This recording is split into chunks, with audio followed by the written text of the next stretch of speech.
Let's talk about Halloween 2018 for a few minutes. As many of you know, and if you're new to the channel, you're about to find out, I am not a fan of Halloween 2018. I don't absolutely hate the film like I used to during the first couple years of its initial release, but it's still near the bottom of the barrel for me when it comes to Halloween movies.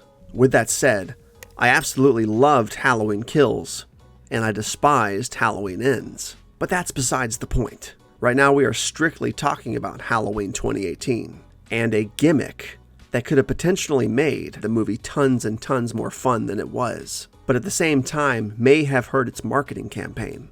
Let's dive in. Specifically, we're focusing on Laurie Strode here, and specifically the inclusion of Laurie Strode in this movie in the first place. And what I mean by that is this. The movie was heavily marketed as a direct sequel to the original film, disregarding all of their entries, even the 1981 masterpiece that is Halloween 2, and was also heavily marketed as the return of Jamie Lee Curtis to the franchise as Laurie Strode. You had the secondary gimmick of this being a direct sequel to the original film, sort of, as well as the front and center gimmick of focusing not only on the supposed triumphant return of Laurie Strode, but the supposed triumphant return of Jamie Lee Curtis herself. That's all fine and dandy. I suppose when the franchise was where it was in 2018, you sort of needed a good shot-in-the-arm marketing gimmick to hook fans back in. So when they got Jamie Lee Curtis back on board, I'm sure that's pretty much all the studios wanted to focus on. Really grab people's attention and hook old fans back into the franchise. But here's my issue. The gimmick of this being a direct sequel to the original, and disregarding all of the events besides the 1978 film, was absolutely enough of a hook. I mean, there's no denying that Jamie Lee's involvement skyrocketed interest and marketing pliability when it came to advertising and whatnot. But let me run a scenario by you and see if you agree that this would have been much cooler than what they actually did with not only the marketing campaign, but the movie itself. Imagine, if you will, that the marketing for the film didn't mention anything about Laurie Strode or Jamie Lee Curtis's involvement with the film, but was marketed only as a big-budget direct sequel to the original film. No mention of Curtis whatsoever.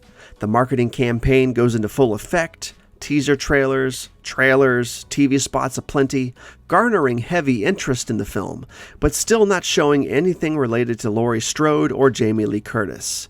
Then, the movie comes out, everyone sits down in darkened theaters across the country on opening night, and suddenly, right after that opening scene at the asylum and the journalists arriving at the mysterious compound in the woods and hearing a voice on the call box, the first time we ever collectively see Laurie Strode on screen is that first shot of her dragging the chair across the room, collectively realizing that not only is Jamie Lee Curtis back in the film, but she's presumably the lead character of the film.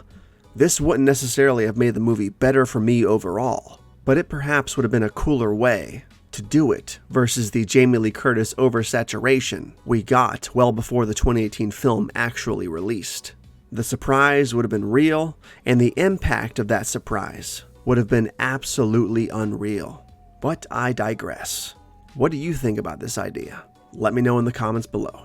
Thank you so much for hanging out, and as always, don't forget to like this video, share it with your friends, subscribe to the channel if you haven't already, and hit that notification bell to stay informed on all things TobattoVision. And if for some reason you just can't get enough of me and want more, check out my other YouTube channels as well, and feel free to hit me up on social media, where stuff really gets weird. I'll see you next time.